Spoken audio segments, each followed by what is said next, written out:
She threw the ring across the room. It hit the marble floor and spun. Once. Twice.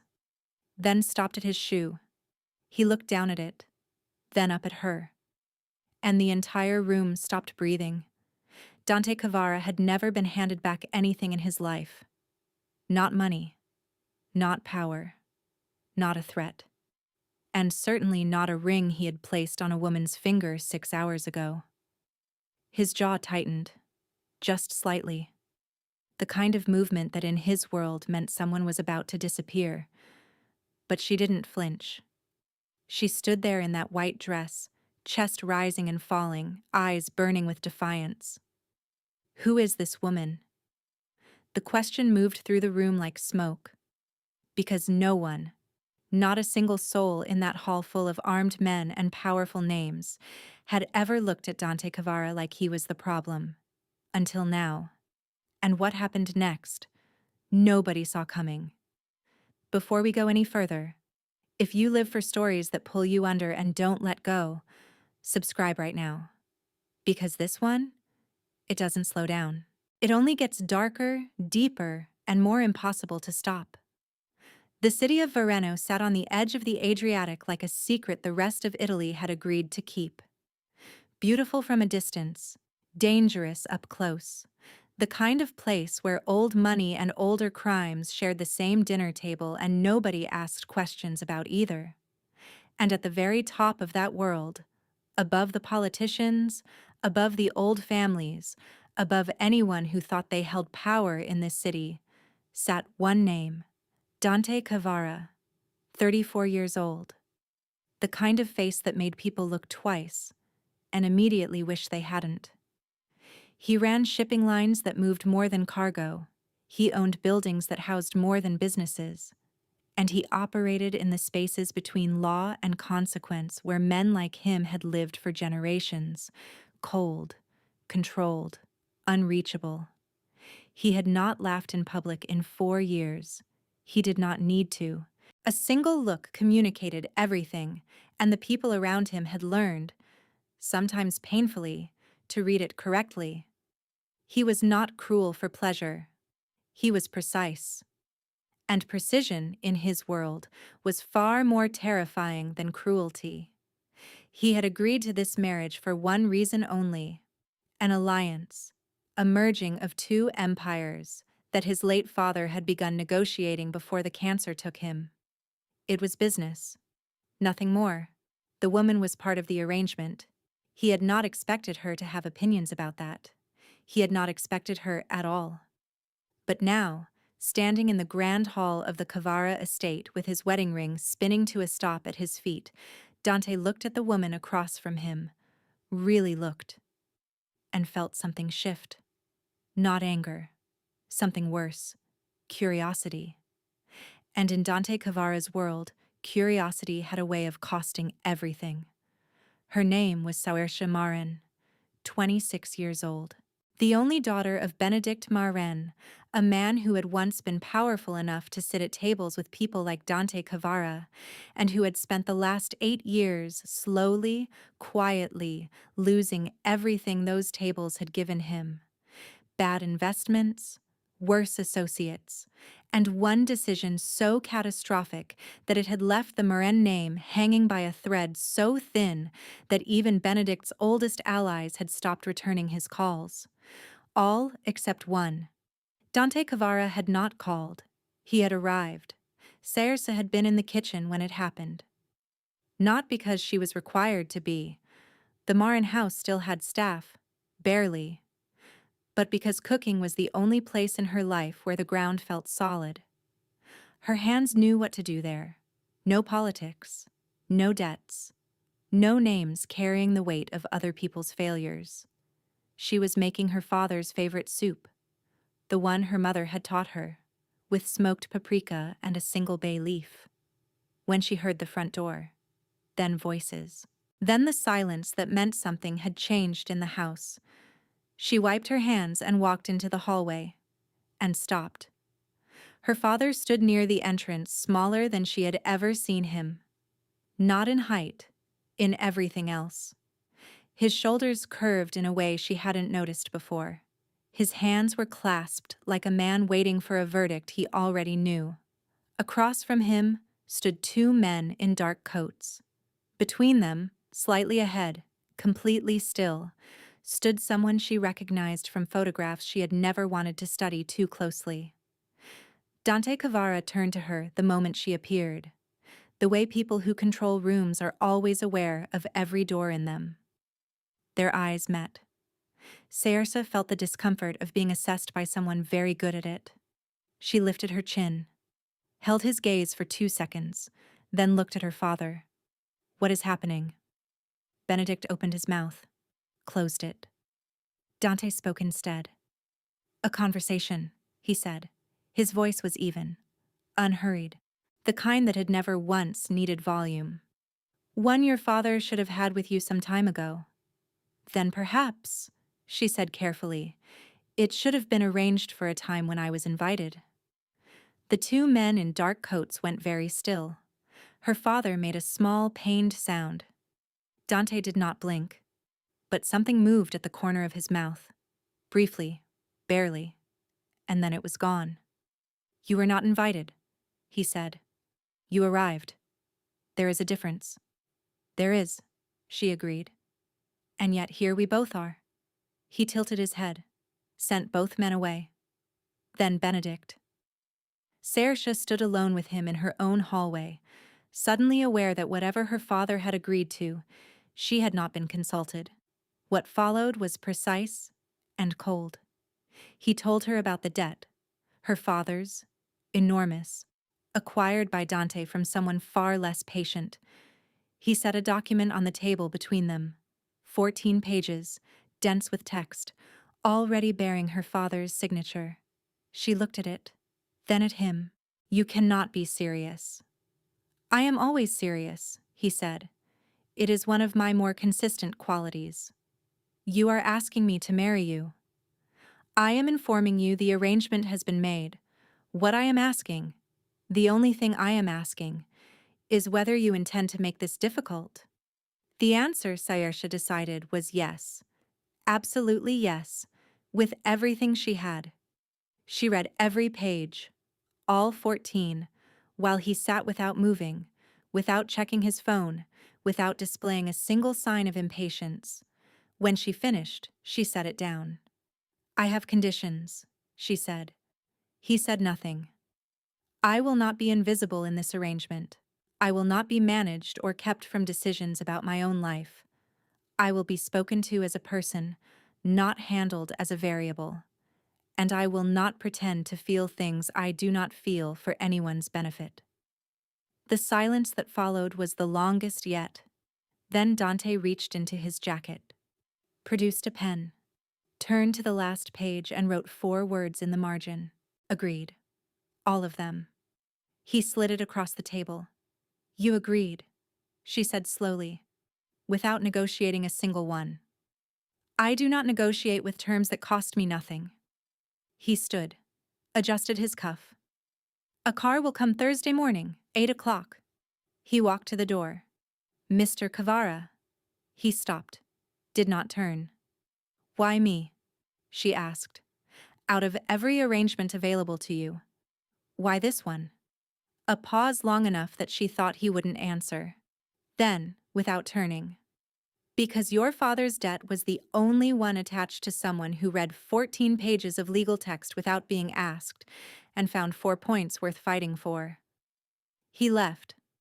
Saoirse sat in the empty hallway for a long time after that.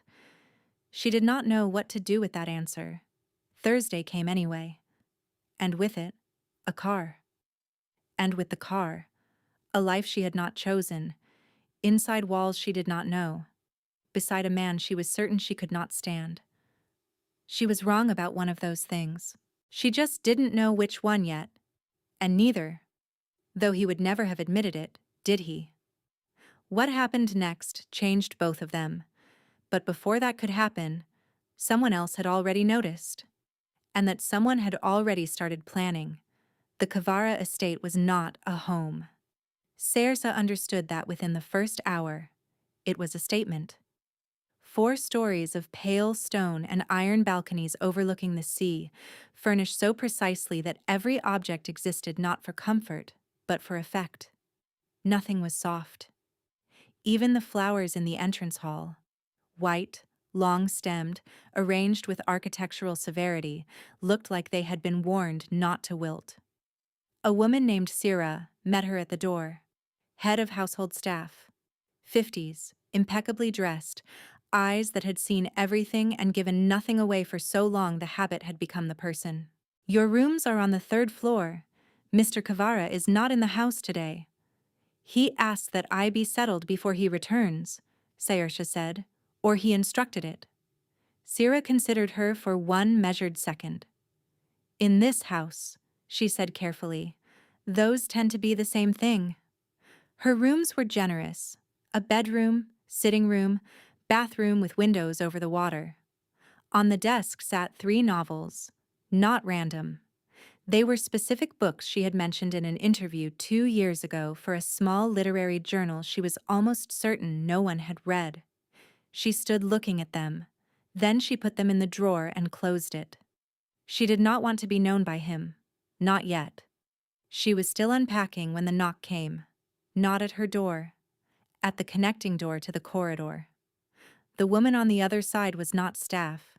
She wore a dress the color of deep water, dark hair arranged with a casualness that had clearly taken effort. Beautiful in the way certain dangerous things are, entirely, and with full awareness of its effect. "You must be the new wife." Her Italian was flawless. Her tone was a door held open just wide enough that you couldn't tell if you were being welcomed or assessed. "And you are?" "Renata Voss," said the way people say names they have never once had to explain. "My family and the Kavaras have been close for a very long time. I practically grew up in this house." "That sounds like a lovely childhood," Sayersha said. A cold, deliberate repositioning moved behind Renata's eyes. "I wanted to welcome you. Transitions like this can be isolating. Dante can be difficult to read. Most people find the key is not to ask too many questions." "I find the key to most things," Sayersha said, "is asking exactly the right ones." The smile stayed on Renata's face. It stopped reaching her eyes. "Dinner is at 8, she said pleasantly. "It would be noticed if you were late." She left. The silence behind her was not the silence of someone who had gone. It was the silence of someone who had made a point. Sayersha filed it away and arrived at dinner at 7:58. Across the estate, Dante stood at his study window with an untouched glass beside him. Piero, compact, unsentimental, 11 years at Dante's side, waited near the door. "She pushed back on the contract terms today," Dante said without turning. "Through the solicitor. She reviewed the property annexure attached to the marriage agreement, all 41 pages, and identified a clause that would have transferred administrative oversight of her father's assets to a holding company I control. She had it removed." Piero was quiet for a moment. "Most people don't know there is an annexure." "I know," Dante said. He turned, set the glass down with a precision that meant he was thinking about something he didn't yet have language for. "Find out who she actually is," he said. "Not the file. I have the file. Who she is." "You think she's a problem?" Dante held his gaze. "I think she is something I have not accounted for." In 11 years, Piero had never heard him say that about anyone. What Dante did not say was what had happened at dinner that evening. He had arrived to find her already seated, reading on her phone with the total focus of someone who had forgotten she wasn't alone. He had stood in the doorway for 4 full seconds before she looked up.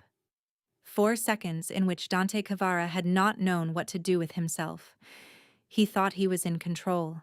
He was already wrong. 3 weeks passed.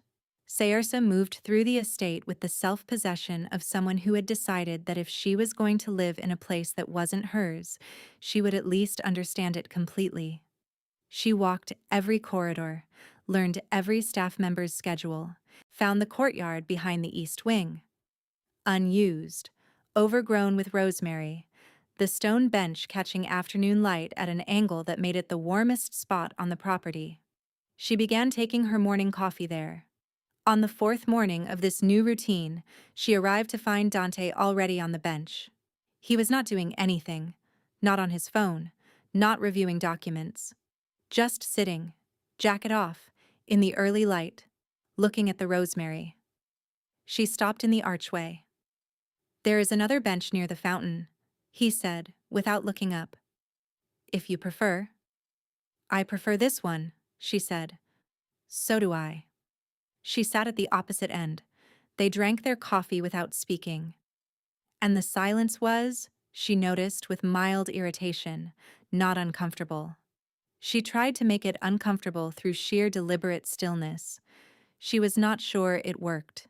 He was there the next morning, and the morning after. By the second week, she had begun noticing things she hadn't intended to. The way he held his cup, not by the handle but wrapped around the body, like someone who had spent years in cold rooms warming his hands. The way his eyes moved when he read. Fast, decisive, no rereading. And the way he looked at the rosemary, which she suspected he was not looking at all. He was thinking. Whatever it was lived beyond the courtyard wall, and he left it there every morning when he walked back inside to become Dante Cavara again. Here, in this courtyard, he was something else. She didn't have a word for what. 22 days in, the estate held its first dinner with outside guests, men with careful eyes, wives with smiles that communicated very little. Sersa placed herself deliberately at the far end of the table from Dante, intending to be present but peripheral. It didn't work. The man beside her, Fabrizio Ongaro, perhaps 60, enormously self-satisfied, had decided within 30 seconds that she was decorative and could be addressed accordingly. He asked what she did with her days. She told him she was a preservation architect, consulting remotely for a firm in Lisbon. "How fascinating," he said, in the tone reserved for things one finds deeply uninteresting.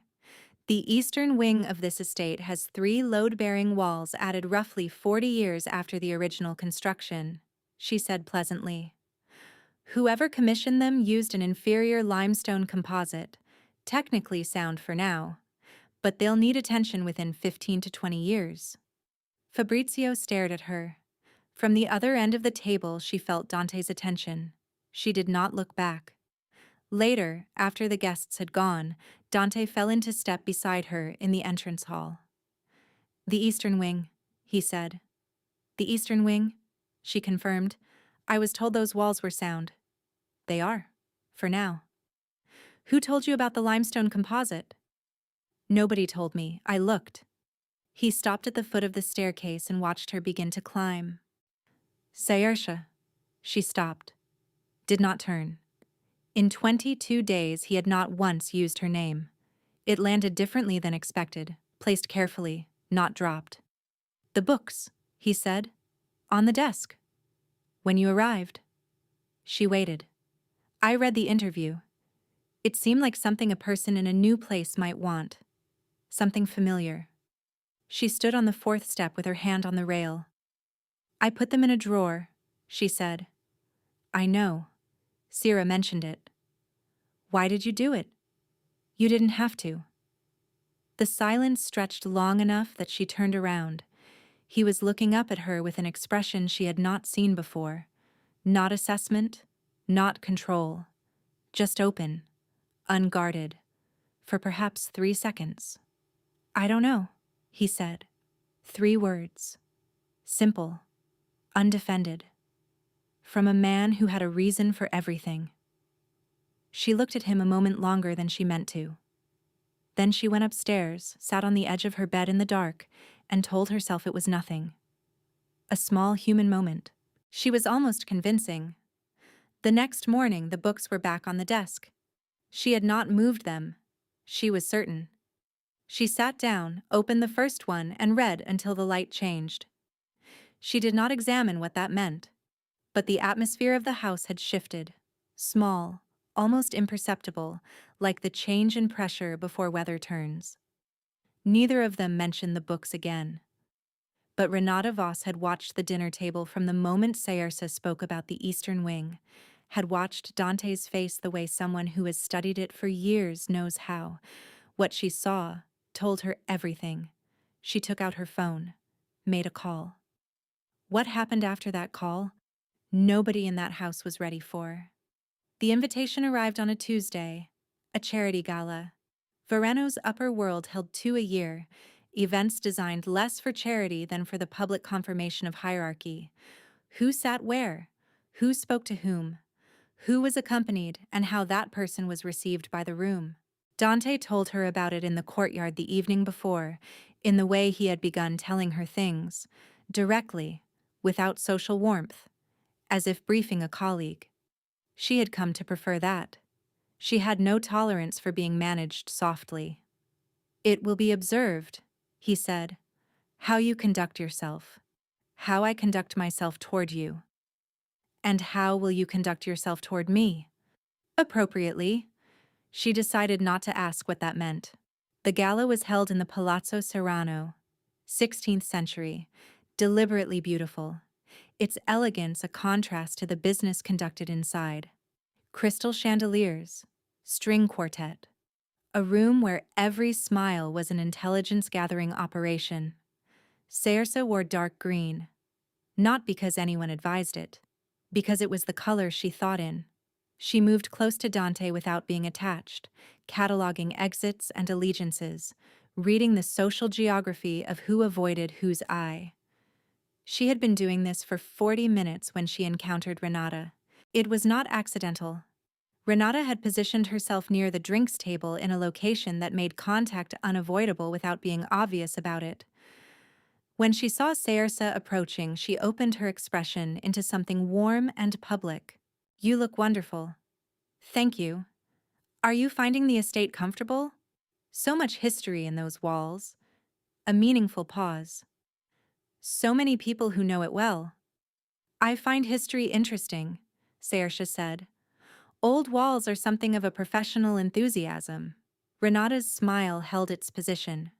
The social history can be harder to read than the architectural kind. Dante has relationships that go back a very long way. It would be easy for someone new to misread things. Misread them how? He's not easy to be close to. The ones who try tend to find it costly. She softened her voice.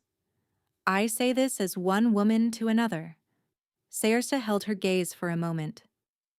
"I don't misread things, Renata. And I don't need protecting from information I've already found myself." She moved away before Renata could respond. Her heart was beating faster than she liked. Not from fear, but from the clarity of understanding that Renata Voss was not a bystander. Whatever her history with Dante had been, it was not incidental. It was deliberate.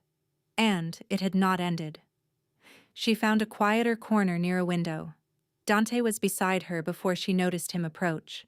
They both faced the room. "Renata," he said. "Not a question." "She's very good," Sayersa said. "She is. What did she say?" "Nothing specific enough to be held to." A beat. "What is she to you, actually?"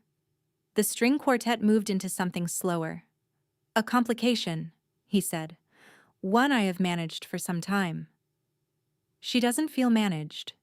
She feels like someone who is managing you." His jaw tightened. "Barely visible." "That will not continue." She believed him. That was the disconcerting part. She looked at this man she had not chosen, this man she had been certain she could not stand, and believed him without reservation, and had no idea what to do with that. Before she could decide, a hand closed around her wrist. Not Dante. A man, older, heavy with the entitlement of someone who had never been told no, and had allowed that to shape him badly. He was smiling with the comfort of someone who had decided she was available to be addressed however he chose. "The new Cavara wife. Benedict Marin's girl. I knew your father. Before things went the way they went." The implication was deliberate, designed to land publicly. Sayersa looked at his hand on her wrist. then up at his face. She said nothing. She didn't need to, because Dante was already there. He did not touch the man. He did not raise his voice. He moved to stand beside Saoirse and looked at the man with an expression she instinctively understood was one of the most dangerous things in the room. "Moreno." His voice was level. "Remove your hand." Moreno released her wrist, looked between them, then moved away with the speed of a man who understood he had miscalculated. The room had seen it. In a room like this, that was a statement. Dante turned to her. "I had it," she said. "I know." "Then why?" "Because no one in this room should be uncertain about where you stand." She didn't answer. He held her gaze for a moment, then looked back at the room. Calm again. Controlled again. But the air between them had shifted, like a wall with a hidden fault, finally showing the first crack. Across the room, Renata watched them both. She was not smiling now. The man she had called on Tuesday had texted her an hour ago. "Understood.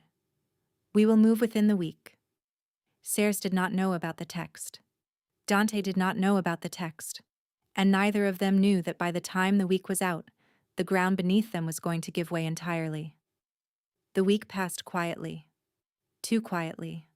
Sayers had grown up in a house where silence meant her father was solving a problem he hadn't told anyone about yet.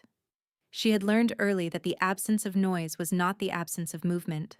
Things happened in quiet, below the surface, where you couldn't see them until they were already finished. So she paid closer attention. A car she didn't recognize parked twice on the road below the estate's eastern wall. Different car each time, same position. She mentioned it to Sira, who nodded once and said nothing, which meant Sira had already told someone who was not her. On the 7th morning, she was descending the main staircase when it happened. A sound above her. Sharp. Sudden. She turned instinctively, and that half-second put her weight wrong on the step, and then there was nothing under her left foot. Time does something strange in moments like that. It doesn't slow down. It becomes very specific. She was aware of the banister and the fact that her hand missed it. She was aware of the drop below her and the number of steps between her and the floor. And then she was not falling. One arm, around her waist. Solid, sudden, completely certain of itself. Pulling her back against the wall of the staircase with a force that knocked the breath from her, but left her standing. She turned. Dante. He was holding her by both arms now, and the expression on his face was one she had not seen before and could not name. Not cold, not controlled. Raw, close to the surface, not yet put away. "Are you hurt?" His voice was not quite even. "No, I'm fine." He released her slowly and turned to look up the staircase. His jaw carried the tightness she associated with him being very close to an edge he was choosing not to cross. "What was that sound?" "Go to your rooms." "Dante. Please." Still unfamiliar in his mouth. But this time it carried something underneath that made her stop arguing. She went. Piero appeared at her door 40 minutes later. "A loose fitting on the third-floor window casing," he said. "It's been repaired." "Window casings don't make sounds like that," she said. He met her eyes. "Mr. Cavara is handling it. You are safe. That is what matters right now." He left. She pressed her fingers to the cold glass of the window and understood, with the precision of someone who reads structures for a living, that she was no longer standing in a marriage. She was standing in something with weight and consequence, and walls she had not yet fully mapped. Dante stood in his locked study with a name on his phone screen he had not seen in 4 years. Voss. Not Renata, her father. Augusto Voss, a man whose empire shared a border with Cavara territory in 3 provinces, who had spent a decade operating on the assumption that a union between their families was not a question of whether, but when. Dante had never agreed to that assumption. He had never corrected it loudly enough. That had been his error. Renata had not made a call after the gala. She had sent a signal to her father that the variable had changed. That the new wife had caught Dante's attention in a way nothing had caught it in years, and Augusto Voss had responded the way he always did to threats, quietly, structurally, with an act designed to look like an accident.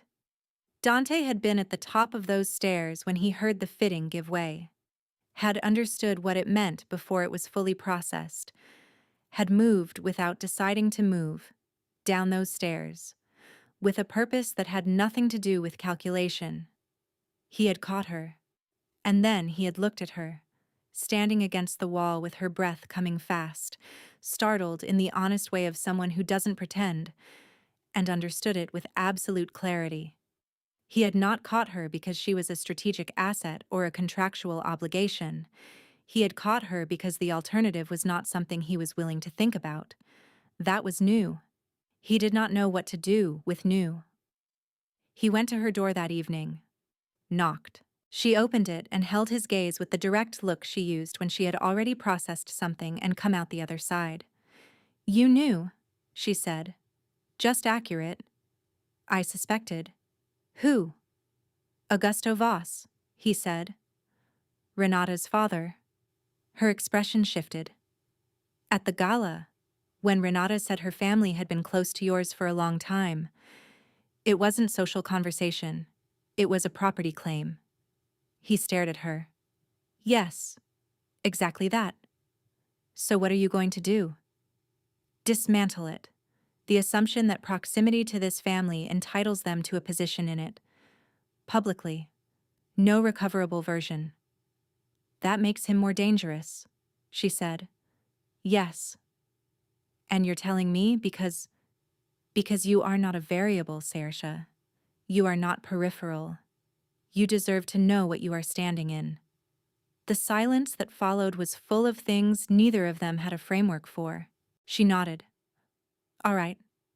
All right. I'm not leaving, and I'm not hiding in my rooms, but I want the full picture. Everything you know about Voss." "Tomorrow," he said. "The courtyard." He turned to go. "Dante." He stopped. "Thank you," she said, "for the stairs." He didn't turn around.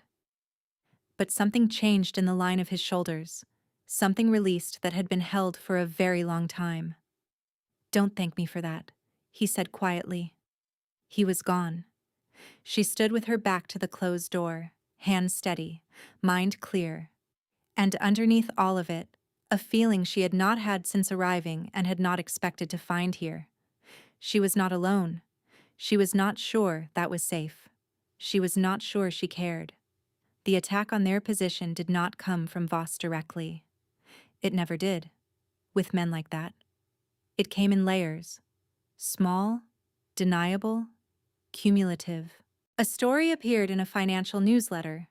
Obscure, read only by people with reasons to read it, raising questions about the provenance of the Marin family's remaining assets and their transfer into Kavara Holdings through the marriage.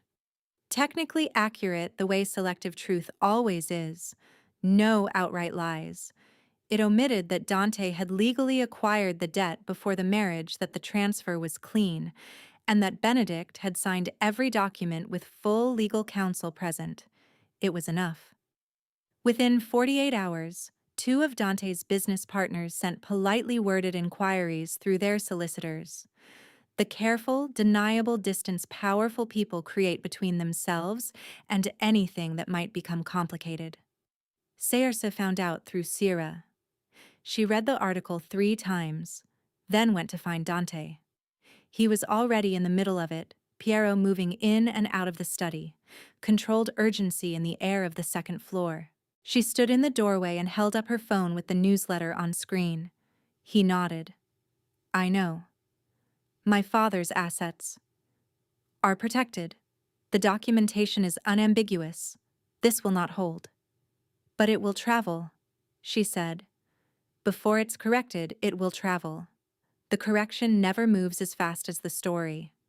He looked at her with the expression she had come to know, surprised by her, choosing not to show it, showing it slightly anyway. No, he said. It doesn't. So what do we do? He stood. I have a meeting in an hour with the 3 partners who received the inquiries. I would like you to be there. At the meeting, I want to bring the person who identified a structural flaw in my eastern wing that 2 architects missed and who removed a problematic clause before anyone else found it, to a meeting where the primary asset under discussion is her credibility. Yes. She stared at him. Give me 20 minutes. She was ready in 18. The 3 men were careful, courteous, and entirely non-committal. They listened to Dante with the attention of people who respected him and were quietly calculating whether that respect was still their best position. Then Sarsa spoke. She laid out the documentary history of the Marin asset transfer with the same precision she brought to any structural analysis. Every date, every signature, every legal instrument, the complete chain of ownership from her father's original debt to the current holding position. She had memorized it. All of it. Because she had read it and understood, even weeks ago, that this information would be needed at some point. She had not known it would be needed this soon. When she finished, the room was quiet in a different way than before. The 3 men looked at each other with the communication of people who don't need words for it. The most senior, Bracci, white-haired and precise, turned to Dante.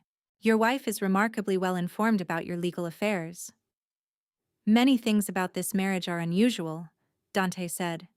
Something dry in his voice, almost warm. I find it suits me. Bracci met Saoirse's eyes. She held his gaze. He nodded once. We can consider this matter resolved. After they left, Dante and Saoirse stood in the empty room.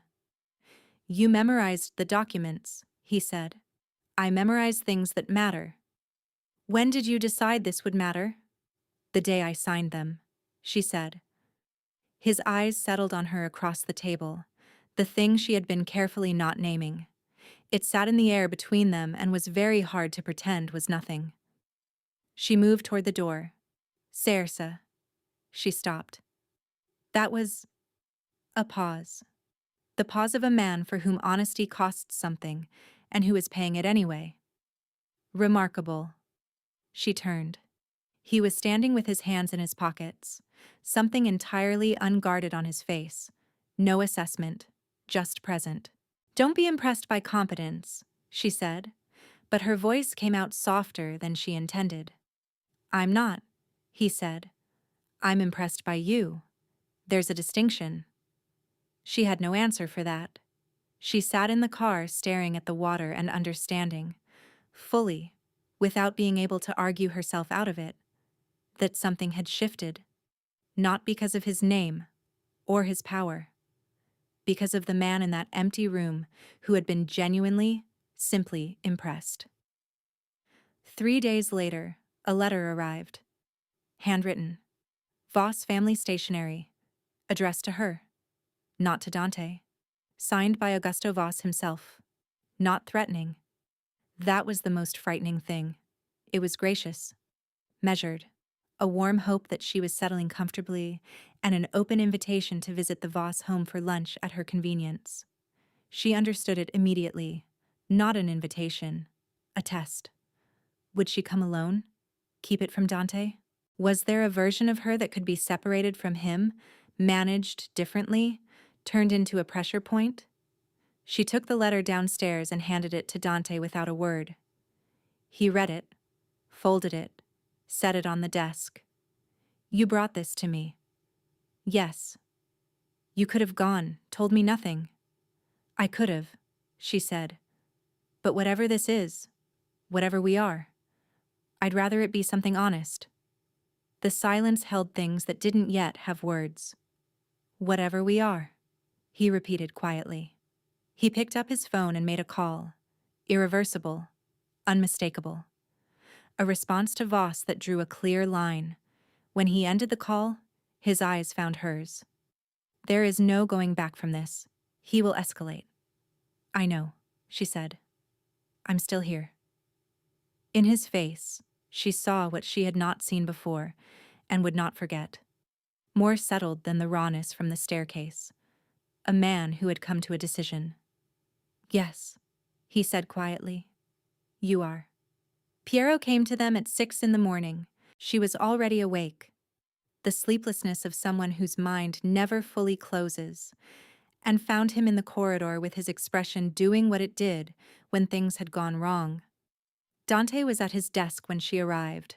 The room had the quality she had learned to associate with information recently received and not yet absorbed. Close the door. Piero closed it. I received information last night, Dante said, holding her gaze steadily. Information I requested some time ago that has taken longer to verify than I anticipated. About Voss? About you. The room went very quiet. She sat down slowly. About me. Your father's debt. I told you I acquired it. That was true.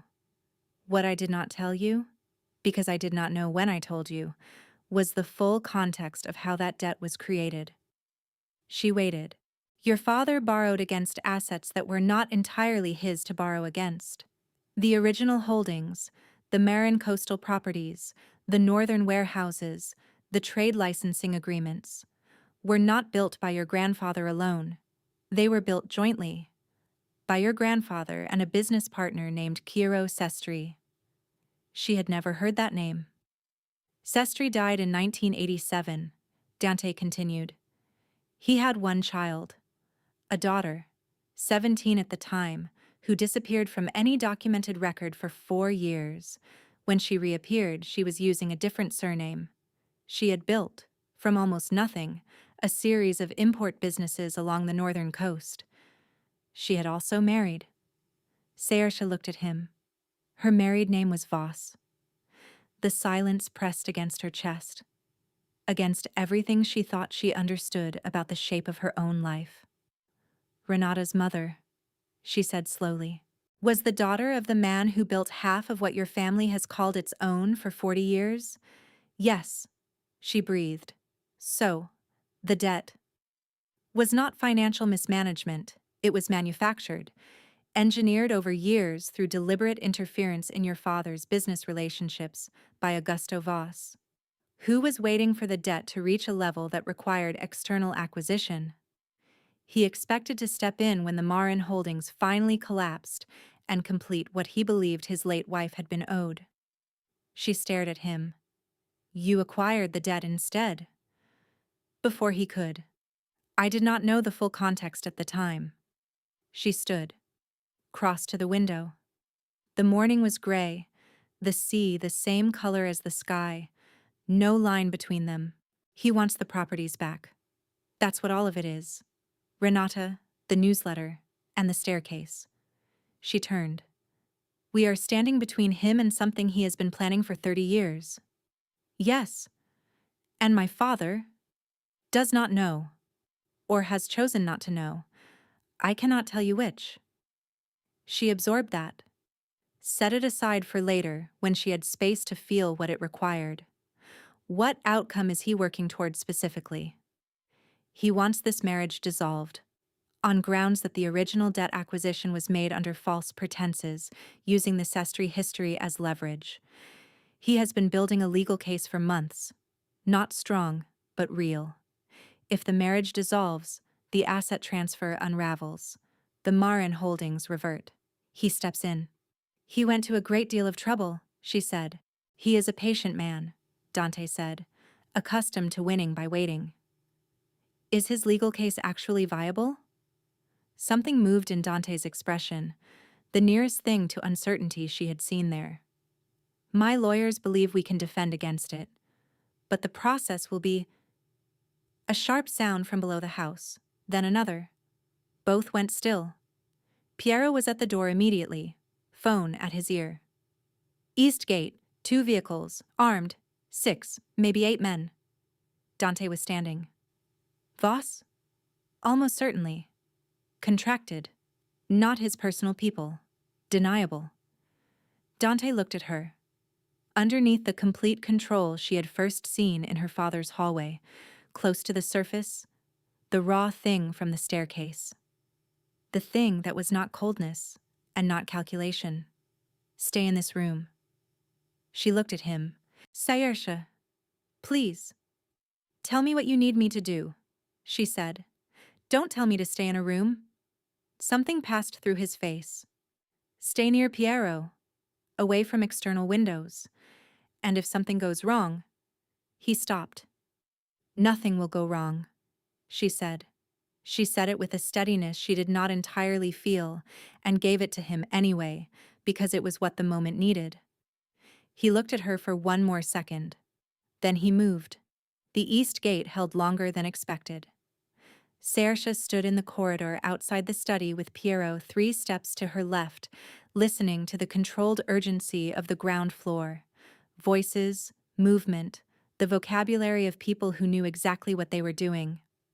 No gunfire, just the compression of space that happens when conflict is close and hasn't yet decided its form. Piero's phone went constantly. He moved only once, when she took 3 steps toward the staircase, at which point he was simply there. What is happening? Mr. Kavara is managing it. That is not information. No, he agreed.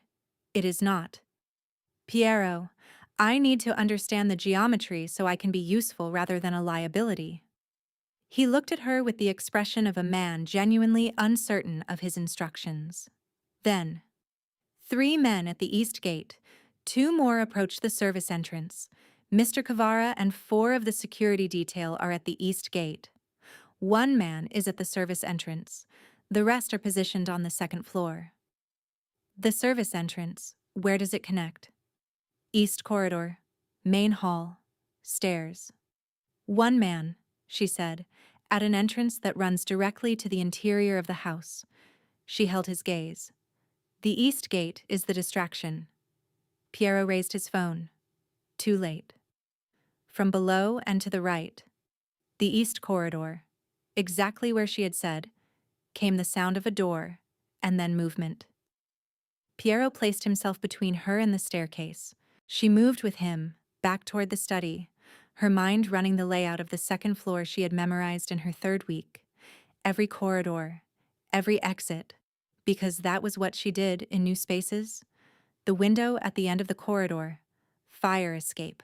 She calculated the distance from study to window, 14 meters. Time for someone on the east corridor stairs to reach the landing, 12 seconds, maybe 15. She moved quickly to the linen cupboard 6 meters along the corridor and found what she needed on the top shelf. The fire extinguisher. Heavy. Full. Back beside Piero in 8 seconds. He stared at her. Don't, she said. He closed his mouth. The man who came up the stairs was fast and professional, his attention split between his phone and the corridor ahead. That split. Small. Human. The thing that happens when someone believes they are approaching an empty landing was enough. She was at the edge of the doorway, extinguisher already discharging before the man had fully oriented himself. The blast, white, sudden, disorientating, gave Piero 3 seconds. The man went down. Silence. Piero set the extinguisher aside. He is not seriously hurt, he said, checking professionally. Incapacitated for several minutes. Good. You planned that in approximately 40 seconds. I had the layout memorized. He straightened, looked at her with the expression of a man who had worked for Dante Cavara for 11 years and was seeing something he had not encountered before. Then footsteps on the stairs. Fast. Multiple. She knew before he appeared which one was Dante. She knew the weight and rhythm of how he moved, and she had not known she knew that until this moment. He came around the landing and stopped, took in the man on the floor, the extinguisher, Piero, her. His eyes settled on her and stayed. You were supposed to stay near Piero. I was near Piero. 6 meters. That qualifies. He looked at her. Then something happened in his face she had no category for, not the rawness from the staircase, Not the unguarded moment from the empty meeting room, not any version of him she had learned to read. Something that was overwhelmed. For 2 seconds. Before he had it back. The gate? She asked. Resolved. They withdrew when the interior approach failed. He paused. Approximately 90 seconds ago. He crossed the corridor and was close. Closer than the staircase, closer than the courtyard, closer than any moment that had accumulated between them, and put his hands on her face. Both of them, just holding her still, looking at her. She did not move. Are you hurt? No. Certain? Certain. He breathed. Something in his chest moved. She could see it. I need to tell you something, he said. Now, before I find a reason to say it better and end up not saying it at all. She waited. I did not marry you for an alliance. That was the framework. What I told myself and everyone else and almost believed for about 3 weeks. A pause. I married you because I read an interview in a journal no one reads. You said the most structurally honest thing about any building is what it looks like before the plaster goes on. That real integrity is visible in the foundations. You said it about buildings, but you meant it about everything. He held her gaze, and I thought, I need to know this person. She stared at him. That is not how arranged marriages work. No, he agreed. It is not. You could have introduced yourself. I am not good at that. I am better at acquiring debts. And something in her, the part that had held itself at measured distance from all of this since Thursday morning 8 weeks ago, when she had gotten into that car with the full intention of being ungovernable, let go. I couldn't stand you, she said. I know. You were cold and presumptuous, and you had clearly never been told no. I hadn't, he said, until you. I threw your ring across the room. On our wedding night, in front of 30 armed men. A pause. It was the most interesting thing that had happened to me in 4 years. A laugh moved through her. Real. Involuntary. She pressed her lips together and looked at him. I don't know what this is, she said. Neither do I. I know what I want it to be. What? Real, he said. Just real. She reached up and wrapped her hand around his wrist, his pulse, steady under her fingers, his eyes not moving from hers. You should have introduced yourself, she said. Yes. I would have said no. I know, but you would have been curious. He was right. She hated that he was right. What happens with Voss? We deal with it. Together. If you want that. Together, she said. Not you managing it and informing me afterward. Together. All of it. She held his gaze, measuring, weighing. All right, she said. They stood in the corridor. Piero was on his phone at a respectful distance. The house was settling back into itself the way houses do after something sharp has passed through them. Your eastern wing still needs those walls looked at, she said. Properly. By someone who knows what they're doing. He turned to face her. I know what I'm doing, she said. I know you do, he said. And that, in a corridor with an extinguisher on the floor, and a man recovering from underestimating her, was the real moment. The one that came full circle from a document on a table in her father's hallway, and a pen and 4 words in the margin. Agreed. All of them. She had not known then that he had meant more than the document. She did now. 3 weeks after the night of the East Gate, Augusto Voss withdrew his legal case. It happened quietly, the way it had been built, and for the reason such things always collapse. Not because the architect ran out of patience, but because the foundation proved stronger than he had calculated. Dante had gone after Voss's northern holdings not with aggression, but with documentation. The full history of the Sestri connection, pulled from records Voss had believed buried, presented in the legal context of the original asset division. Not a threat. A disclosure. The kind that required a public response Voss was not prepared to give. He withdrew. Renata left Verano 3 days later. Sersa was in the courtyard when Sira told her. She was reading, coffee beside her, the rosemary growing in its unhurried way. She's gone. I know. She had seen the car from her window at 6, had watched it leave without particular feeling, the quiet relief of watching a structural problem be removed so a building can finally settle correctly. Sira looked at her for a moment. Then, for the first time in 10 weeks, she smiled. Real and specific. Entirely unlike the neutrality she had worn so consistently. You are not what we expected, Sira said. What did you expect? Someone manageable. And she went back inside. Dante found her there later that morning. He came through the archway and stopped when he saw her. The way he had stopped weeks ago, when he found her reading and forgotten she wasn't alone. Only now he didn't keep it to himself. He let it show. He sat at his end of the bench. The sea was visible over the wall. The sky held the shade of early winter blue that had no equivalent anywhere she had lived. Voss won't come back, he said. I know. I read the documents. You left them on your desk. I knew you'd read them. She turned to look at him. He was watching her with the expression she had stopped being startled by. No assessment, no performance. None of the careful distance that had defined the early weeks. Just him. Like a man who had spent a very long time not knowing where he belonged and had found, against all expectation, a courtyard. I want to talk about my father, she said. Yes. Not now. Soon. All right. And I want to bring in an independent structural engineer for the Eastern Wing. Done. And I want... She looked at her coffee, then at him.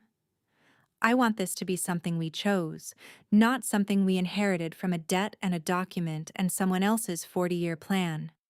She held his gaze. I want us to choose it, with full information, eyes open. He was quiet for a moment. I chose it, he said. In a hallway in your father's house when you looked at me for 2 seconds and then looked away. I chose it and built a framework around the choice because I did not know how to say that. A pause. The pause of a man for whom plain honesty is harder than almost anything else, and who is doing it anyway. I am sorry for how that landed. For what it cost you to get here. She had not expected the apology, the plainness of it. She had prepared, without knowing, for him to be measured, strategic, to reframe, rather than acknowledge the weight. She had not prepared for plain. It cost me some things, she said. But I am not sorry to be here. That surprised me. She looked at the rosemary, at the wall, at the sea above it. The ring, she said. He waited. I threw it because I was terrified. Not of you. Of being something that happened to someone without their agreement. Of being a variable. She looked at him. I am not a variable. No, he said. You are not. If I wear it, it is because I decided to.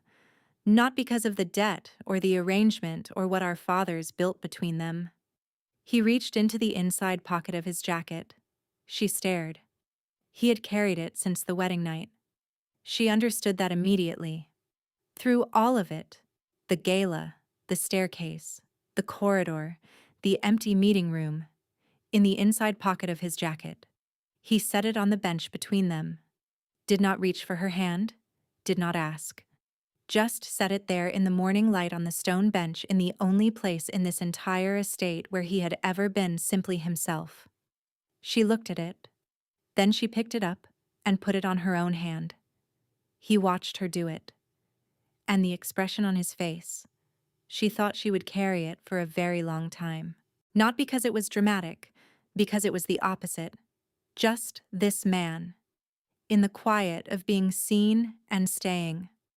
You should know, she said, that I intend to continue being very difficult. I know. I will read every document. I will push back on every decision I think is wrong. Yes. And I will need the courtyard in the mornings, this end of the bench. Something moved in his face, quiet, deep, entirely new. I'll take the other end, he said. She turned back to the sea. He turned back to the sea. The rosemary grew between them in its unhurried way, and in the estate that was not a home when she arrived but had, in the accumulation of mornings and documents and staircases, and 4 words in the margin of a legal document, become one. The light changed the way it does in early winter in a city that keeps its secrets. Warm, then warmer, then something with no name except the one they would give it. She had arrived because a car came at 8 o'clock on a Thursday morning and she had no choice. She stayed because she did. That was the difference. That was everything. If this story reached something in you, subscribe now. Because the next one, it begins where this one couldn't. And it will not let you go.